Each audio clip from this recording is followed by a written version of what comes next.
ये जो Moscow project था उसके वाइंडिंग अप का आगाज़ हुआ चाहता है और उसका जो सिरा है वो हाथ में आ गया उनके, और वो सिरा है शहबाज गिल।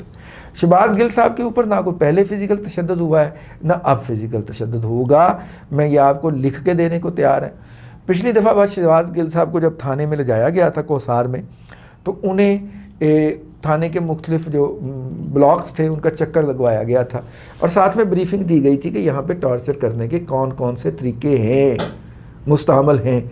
वह एक दो लोगों को मारा भी जा रहा था वहाँ से जिनकी चीखें निकल रही थी। बस यही कुछ सुन के तो उनकी शलवार गीली हो गई इमरान खान के बकौल। फिर उन्होंने उस शलवार गीली के लिए कुछ तहफ़्फ़ुज़ मांगा, तो उन्हें कहा गया कि हमारे पास तो कोई ऐसा अल्टरनेटिव दस्तयाब नहीं है आपको। हाँ, हम ये कह सकते हैं कि आप जाके तो वाशरूम में अपनी ये शलवार जो है ये धो लीजिए और धो के सुखा के दोबारा पहन लीजिए। तो ये काम उन्होंने किया। इसको नंगा करके मारना तो नहीं कहते।